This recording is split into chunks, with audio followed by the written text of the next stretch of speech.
Howdy, folks. Welcome to Saddle and Sixskin, where we spin yarns of the Old West for the discerning listener, for those of us who've seen a few sunrises, maybe felt a little dust in our teeth, and know that the West wasn't always as pretty as they show in the movies. If you enjoy a good story with a little grit, don't forget to like and subscribe. We're always looking for more good folks to join our campfire. Tonight's tale is about a loner rancher who gets an unexpected visit. Have you ever been out on the plains, feeling like the only soul around for miles, only to have someone show up on your doorstep? Well, let me tell you, the story I'm about to tell you will beat anything you've experienced. A rancher lived alone for years, that was until 7 beautiful widows asked to stay the night. Now, what Silas Whitmore saw in their eyes that stormy evening wasn't desperation. It was something far more dangerous. The wind howled like a wounded animal across the barren plains, rattling every loose board on Silas's weathered ranch house. He stood at his kitchen window, coffee growing cold in his calloused hands, watching the storm clouds swallow the last traces of daylight. For 8 years, no soul had crossed his threshold uninvited. For 8 years, he'd preferred it that way. Had he? Maybe the sound of a human voice, the smell of some coffee brewing together, did sound inviting to him? The sound of horses' hooves cutting through the rain made him freeze. Through the sheets of water cascading from his roof, he could make out 7 figures on horseback, their dark silhouettes bent against the wind. Women, all of them, moving with the kind of desperation that came from having nowhere else to go. Or did they? I am sure there is something that would make your hackles rise when you're dealing with desperation, right? Silas set down his cup with deliberate slowness. His hand instinctively moved to the rifle hanging above the fireplace, then stopped. These weren't bandits or rustlers, but something in the way they rode, too close together, too coordinated, too purposeful, made the hair on his neck stand up. The lead rider dismounted first. Even through the storm, Silas could see she was striking. Auburn hair plastered to her face.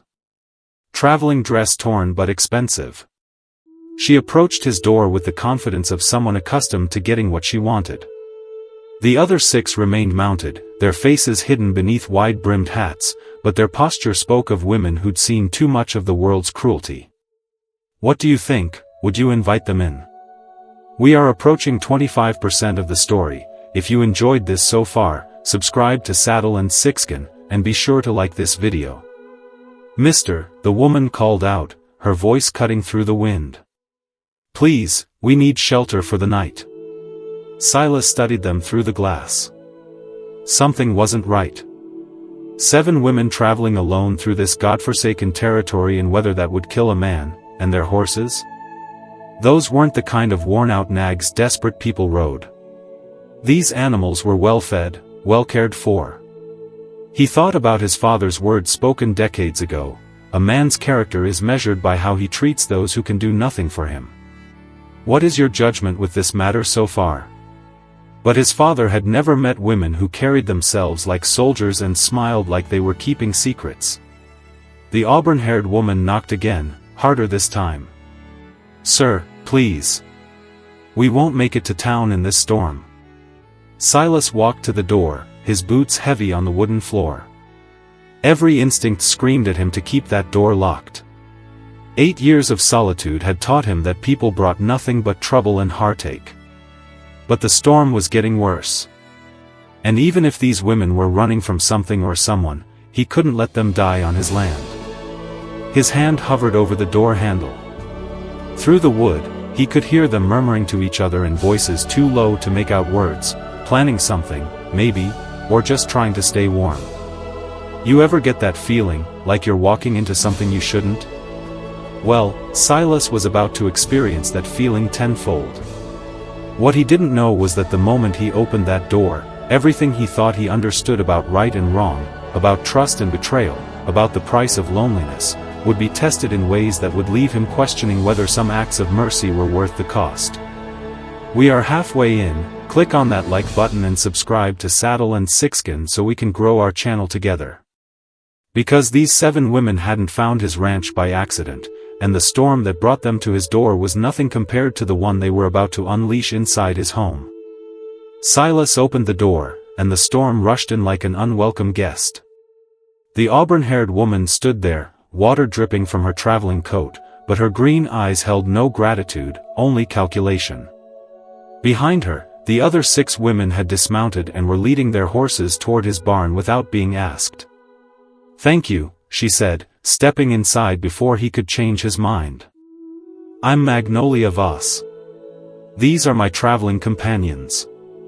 The way she paused before traveling companions made Silas's jaw tighten. That ain't how normal people would refer to someone that is a close friend, did she? He watched through the doorway as the women moved with military precision, settling their horses like they'd done this 100 times before. These weren't helpless widows caught in a storm. These were women with a plan. "Where you headed?" Silas asked, closing the door behind Magnolia but keeping his hand near his rifle. "California," she replied smoothly, removing her coat to reveal a dress that had cost more than most men made in a year. "My husband left me property there. We're all recently widowed. Thought we'd make the journey together for safety." "What do you think, were they widows, really?" The other women filed in one by one, each more beautiful than the last, each carrying themselves with the same strange combination of vulnerability and danger. A blonde who couldn't be more than 25, with eyes that had seen too much, a brunette with scars on her hands that spoke of violence, a redhead who smiled too much and watched everything. They thanked him with voices like honey, but their eyes swept his home like they were cataloging everything of value. "How do you feel about their presence so far? Do you think that they would be robbing the house soon?" The way they positioned themselves around his small living room, never with their backs to each other, always with clear paths to the door, made Silas's blood run cold. "Mighty grateful for your hospitality," said the youngest one, batting her eyelashes. "We've been riding for days. Haven't seen another soul for miles." That was a lie. Silas had seen dust clouds from riders earlier that afternoon, maybe 3 hours behind these women. Someone was following them, and they knew it. "Coffee is still warm," Silas offered, testing them. "Help yourselves while I see to your horses." "Oh, don't trouble yourself," Magnolia said quickly. "The animals are already settled. We're quite capable of caring for ourselves." How helpful of them. Did she just offered some type of suspicious gesture? Another red flag. Women in this territory never refused help with horses, especially in weather like this. And the way Magnolia's hand kept drifting to something hidden in the folds of her dress told Silas she was armed and ready to use whatever she was carrying. He moved to the kitchen, pouring coffee with hands that remained steady despite the alarms ringing in his head. Through the window, he could see their horses in his barn, fine animals with expensive tack, but foam around their mouths suggested they'd been ridden hard and fast. Running from something, not traveling leisurely to California. "Mighty fine place you have here," commented the brunette, fingering the fabric of his curtains. "Must get lonely, a man living all alone." "I prefer it that way," Silas replied, handing out tin cups. "Less complicated." The women exchanged glances, quick, meaningful looks that confirmed what Silas already suspected. They weren't here by chance, and they weren't planning to leave quietly in the morning. As thunder crashed overhead, Magnolia moved to his window and peered out into the darkness. "Terrible night to be caught outside," she murmured. "Good thing we found your place when we did." But the way she was watching the road, the tension in her shoulders, told Silas she wasn't worried about the storm. She was watching for whoever was following them. And when those riders arrived, because they would arrive, Silas was going to find himself caught in the middle of something that would make this storm look like a gentle breeze. What he didn't realize was that he'd already made his choice the moment he opened his door. And by morning, either he'd be dead or he'd discover that sometimes the most dangerous predators come disguised as helpless prey. The clock on Silas's mantel chimed 9 times, each sound echoing through the tension-filled room. The women had settled into his furniture like they owned it, but their eyes never stopped moving, never stopped calculating. Magnolia stood by the window, watching the storm with the intensity of a hawk tracking prey. "Tell me about your husbands," Silas said, settling into his chair with his coffee. "What kind of men were they?" The question hit the room like a physical blow. The blonde, who'd introduced herself as Pearl, nearly dropped her cup. The redhead's smile faltered for the first time since she'd walked in. But Magnolia turned from the window with a look that could have frozen hell itself. "Dead men," she said simply. "The kind that don't bear discussing." Silas nodded slowly, studying each face. "Funny thing about widows in this territory. Most of them wear black. Most of them travel with family or other folks from their town. Most of them don't carry guns under their dresses. Is there something peculiar about their clothing so far? Did Silas make the right observation in your opinion?" The brunette, Clara, shifted in her seat, and Silas caught the glint of metal beneath her skirts. "A woman alone has to protect herself," she said defensively. "7 women alone," Silas corrected. 7 beautiful women with expensive horses, fine clothes, and enough weapons between them to outfit a small army. That's not widows heading to California. That's something else entirely. The youngest one, who'd barely spoken since arriving, suddenly stood up. Her hands were shaking, and tears were streaming down her face. "I can't do this anymore," she whispered. "I can't keep lying." "Sit down, Rose," Magnolia commanded, her voice sharp as broken glass. But Rose shook her head, backing toward the door. "He's been nothing but kind to us, and we're going to." She couldn't finish the sentence. The temperature in the room dropped 10 degrees. Every woman was now staring at Rose with expressions that ranged from fury to fear. Silas felt his hand move slowly toward his rifle, understanding finally crystallizing in his mind like ice forming on winter water. "Going to what, Rose?" he asked quietly. Before Rose could answer, the sound of approaching horses cut through the storm, multiple riders coming fast, despite the weather. "Are you ready for the action?" Magnolia spun to the window, her face going pale. "They found us," she breathed. The other women leaped to their feet, suddenly revealing an arsenal of weapons that had been hidden beneath their feminine facades, derringers, knives, even a sawed-off shotgun that the redhead pulled from beneath her traveling coat. "Who found you?" Silas demanded, rising from his chair. Magnolia turned to face him, and for the first time since she'd arrived, he saw genuine fear in her eyes. "Men who don't take kindly to being robbed," she said. "Men who've been tracking us for 3 days across 2 territories." The pieces fell into place with devastating clarity. These weren't widows. They were thieves, con artists, and they'd led a gang of vengeful men straight to his door. "What is your opinion about their behavior so far? How much did you steal?" Silas asked. "Enough to make them very, very angry," Magnolia replied. The horses were getting closer. Through the storm, Silas could hear shouting, rough voices calling out threats and promises of violence. Rose was sobbing now, and the other women were checking their weapons with the practiced efficiency of people who'd killed before.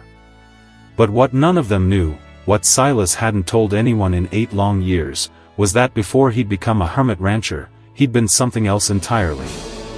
Something that might just keep them all alive through the night if he decided they were worth saving.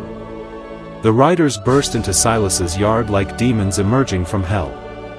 Through the rain-lashed windows, he counted at least 8 men, maybe more. Their leader, a massive figure in a black coat, dismounted and began barking orders that cut through the storm like knife blades. "Spread out. Check the barn. If they're here, I want them alive." Magnolia grabbed Silas's arm, her fingers digging in like claws. "Please," she whispered, all pretense finally stripped away. "They'll kill us all if they find us." Silas looked into her eyes and saw something he recognized, the particular kind of terror that came from knowing exactly what men were capable of when they felt wronged. He'd seen that look before in mirrors and in the faces of people he'd failed to save. Does he made the right choice? "What did you take from them?" he asked. "Money," Clara answered. "A lot of money from their poker game in Deadwood." "How much?" "Enough to buy a small town," Pearl whispered. Rose was curled in the corner, rocking back and forth. "They're going to do terrible things to us," she moaned. "Things worse than dying." The pounding on Silas's door made everyone jump. The voice that followed was gravelly, dangerous, and absolutely certain of its own power. "Open up. We know you're in there." Silas looked at the 7 women, really looked at them.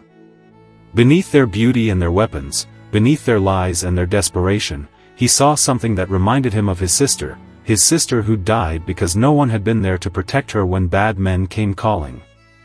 Have you ever felt that you had to protect someone's? What would you do if you were Silas? Turn over 7 thieves who had deceived you and brought danger to your door, or risk everything to protect women who might be killers themselves but were certainly about to become victims? Tell me in the comments. I need to know which side you choose, because what Silas decided next would determine whether anyone in that room lived to see morning. He reached for his rifle, then stopped. Instead, he moved to a loose floorboard near the fireplace and pulled it up, revealing a cache of weapons that made the women's arsenal look like children's toys, military-grade rifles, ammunition, and something else that made Magnolia's eyes widen in recognition. "You're not just a rancher," she breathed. "Used to be a marshal," Silas said, checking the loads on a repeating rifle, "before I decided civilization wasn't worth saving." The door exploded inward, splinters flying like shrapnel. The first man through was built like a mountain, with scars that told stories of violence and eyes that promised more of the same. Behind him came others, hard men with harder faces, the kind who'd sell their mothers for a good horse and a bottle of whiskey. Well, the leader said, water dripping from his black hat. "Silas Whitmore. Heard you'd gone soft, hiding out here playing farmer." "Hello, Cormac," Silas replied, his voice steady as stone. "Still collecting debts for people too cowardly to do their own dirty work." Cormac Dullan, Silas should have known. The man who'd made a career out of finding people who didn't want to be found and making them wish they'd never been born. What do you think would be the next choice to be done? The fact that he was here meant these women had stolen from someone with serious connections. "Hand over the ladies, Silas, and we'll be on our way. This doesn't have to involve you." "Afraid it already does," Silas said, positioning himself between Cormac and the women. "They asked for shelter. I gave my word." Cormac laughed, a sound like gravel in a coffee grinder. "Your word to a bunch of thieving, __. They robbed the wrong man. They took money that belongs to people who don't forgive and don't forget. Then they should have been more careful about who they played cards with. Hand them over, or we'll take them along with everything else you own." Silas met Cormac's gaze without flinching. "You can try." The silence that followed was pregnant with violence, 8 armed men against 1 aging lawman and 7 desperate women. The odds were terrible, the situation hopeless, and the storm outside seemed gentle compared to the one about to break inside that small ranch house. But Cormac didn't know about the secret that Silas had been carrying for 8 years, the real reason he'd left civilization behind. And when the shooting started, that secret was going to turn this from a massacre into something much more interesting. If you like this tale, subscribe to Saddle and Sixskin for more stories from the Old West. The standoff stretched like a taut wire, ready to snap. Cormac's men had spread through Silas's home, their weapons trained on the group of women huddled behind the former marshal. The storm outside seemed to hold its breath, waiting for the violence to begin. "You know, Silas," Cormac said, pulling off his wet gloves with deliberate slowness, "I heard some interesting stories about why you really left the marshal service. Something about a bank robbery in Silver Creek. Something about evidence that went missing." Silas's jaw tightened, but he didn't respond. Behind him, he could feel Magnolia's eyes boring into his back, reassessing everything she thought she knew about her reluctant protector. "Oh yes," Cormac continued, clearly enjoying himself. Seems there was money that never made it back to the bank. A lot of money. Makes a man wonder how a simple lawman could afford to buy a spread like this. You're fishing in empty waters, Cormac. Am I? Cormac gestured to his men, and they raised their weapons.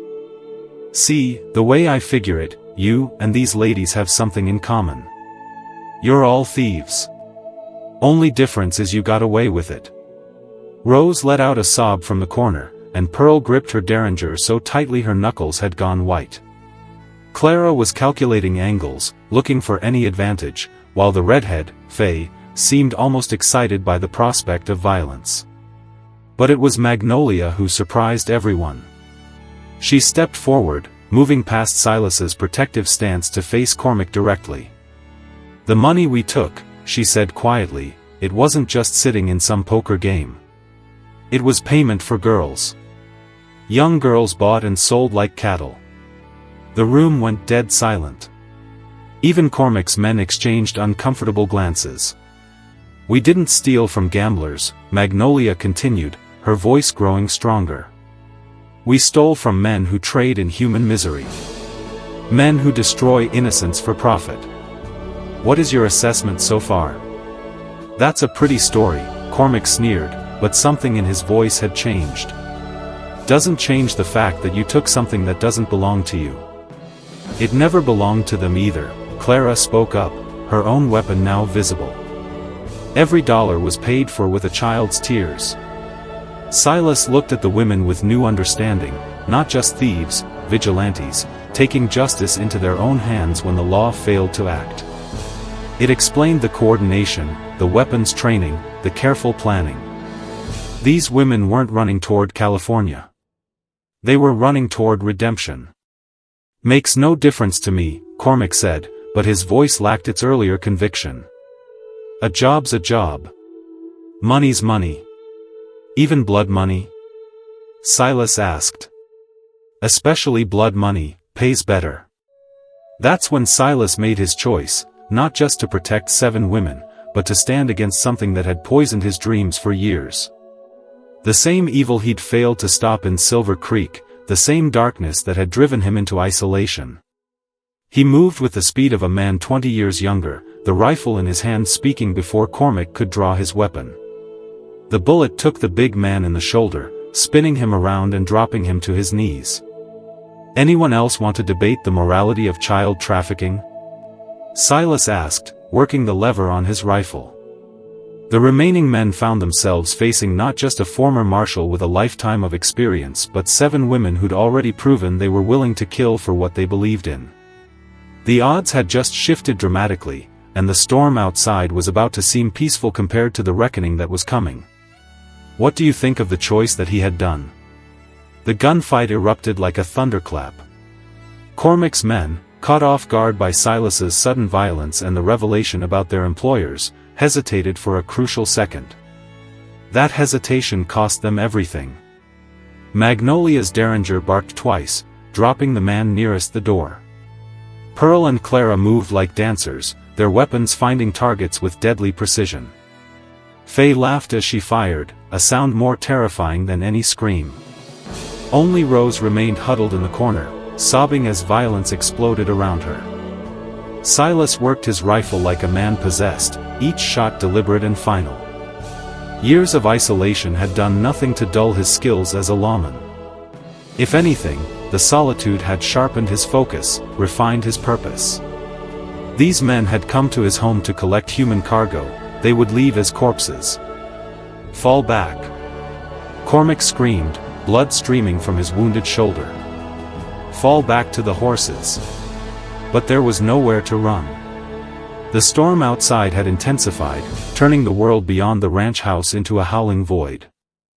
And inside, 7 women and 1 former marshal had turned his modest home into a killing ground.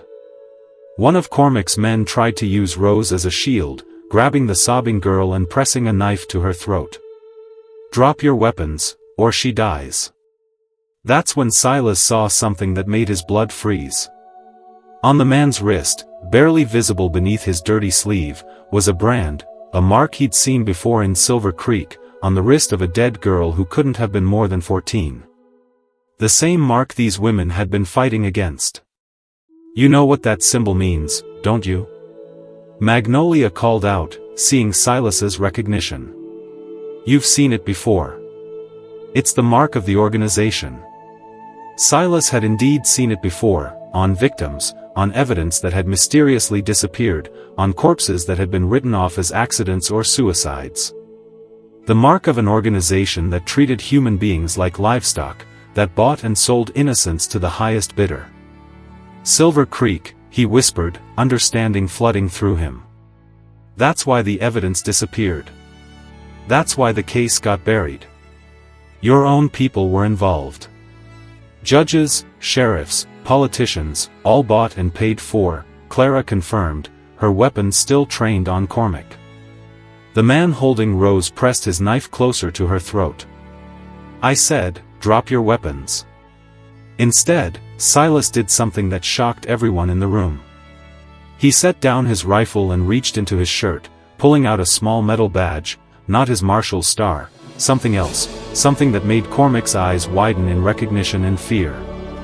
"Federal Marshal," Silas said quietly. "Special Division. I've been hunting your organization for 8 years." The room went dead silent except for the storm raging outside. Cormac stared at the badge like it was a poisonous snake. "The Hermit Act," Magnolia breathed. "It was all cover." "Deep cover," Silas confirmed, his eyes never leaving the man holding Rose, waiting for the right moment to strike at the heart of this thing. "Were you expecting that turn of events? You son of a ____," Cormac snarled. "You've been playing the long game. 8 years. 8 years, Silas repeated, 8 years of watching, learning, mapping your entire network, your employers, your routes, your buyers, every name, every location, every transaction."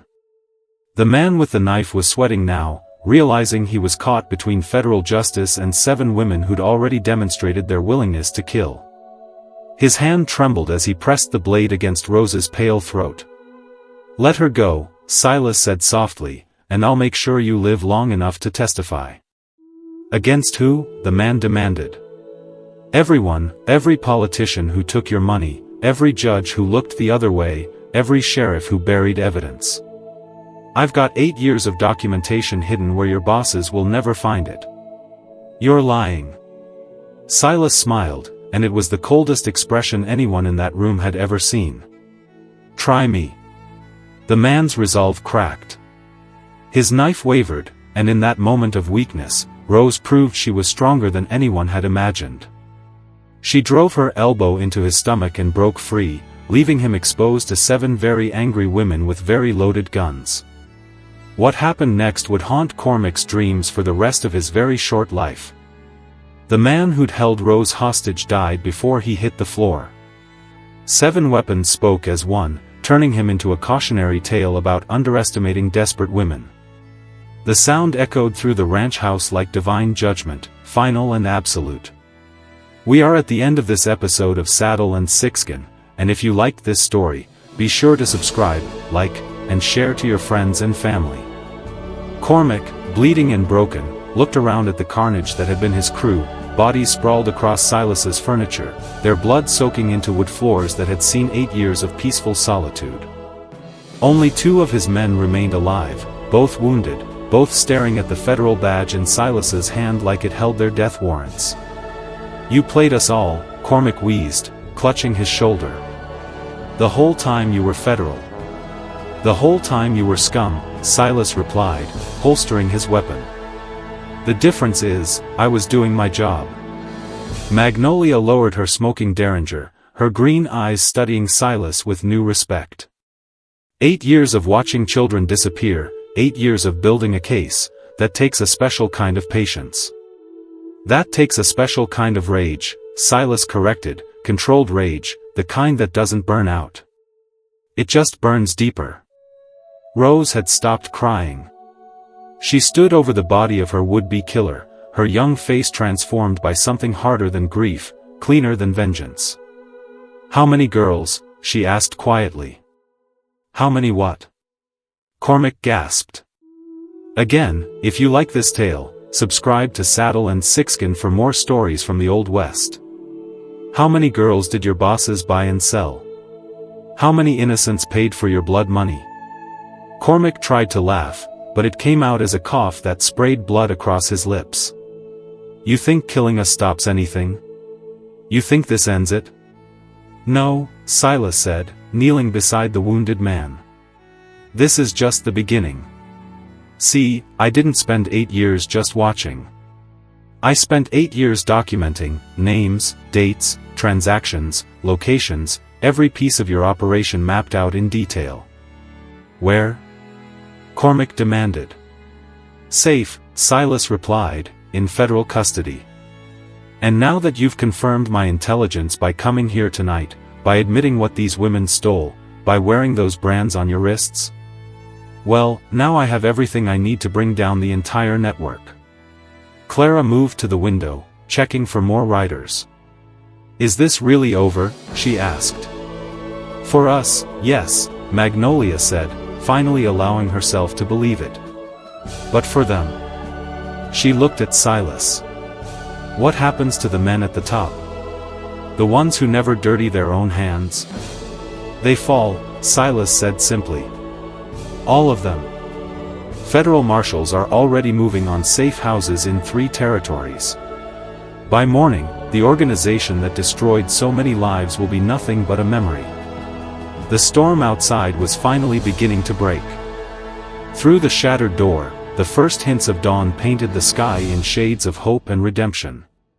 But inside the ranch house, among the bodies and the blood, 7 women and 1 federal marshal sat in the aftermath of their own small war. What about us? Pearl asked. We're still thieves. We still took money that wasn't ours. Evidence money, Silas corrected, confiscated as part of a federal investigation. You ladies just helped execute a warrant. Faye laughed, the sound lighter now, cleaner. So we're heroes? You're survivors, Silas said, and sometimes that's the same thing. But as the morning light grew stronger, revealing the full scope of the carnage in his home, Silas wondered if any of them would ever truly escape the darkness they'd fought against. Victory had a price, and sometimes that price was measured in pieces of your soul that could never be recovered. The real question was whether what they'd saved was worth what they'd lost in the saving. The sun climbed higher, painting Silas's ranch in golden light that seemed almost obscene after the violence of the night. The storm had passed, leaving behind a world washed clean, while inside the ranch house, the evidence of their small war remained in pools of blood and the smell of gunpowder. Cormac had died during the night, his last words a curse directed at no one in particular. His surviving men sat bound and broken, awaiting the federal marshals that Silas had already signaled would be coming. The network that had terrorized innocents across 3 territories was finished, but the cost of that victory sat heavy in the morning air. Rose had found her voice again. What happens to us now? She asked, no longer the frightened girl who'd sobbed in the corner. The night had changed her, hardened her in ways that might prove valuable or dangerous. You disappear, Silas replied, cleaning his rifle with the methodical care of a man who understood the importance of maintenance. New names, new lives, new territories. The federal government has resources for that kind of thing. How much are the government going to help them, in your honest opinion? Together or separate? Magnolia asked, though her tone suggested she already knew the answer. Your choice. But understand, you can never be these people again. The women who walked into this house last night are dead. What walks out are entirely new creations. Clara nodded slowly, understanding the weight of that truth. Maybe that's not such a bad thing. Maybe those women needed to die. The sound of approaching horses made everyone tense, but these riders came in daylight with federal badges and official papers. Federal Marshal Williams, the lead rider announced, dismounting with military precision. You signaled the operation was complete and successful. Silas confirmed. The network is broken. The evidence is secure. These ladies are under federal protection. Marshal Williams studied the 7 women with the calculating gaze of a man who'd seen too much of human nature to be surprised by anything. They'll need new identities, complete backgrounds. It's expensive work. They earned it, Silas said firmly. Blood money, the most expensive kind.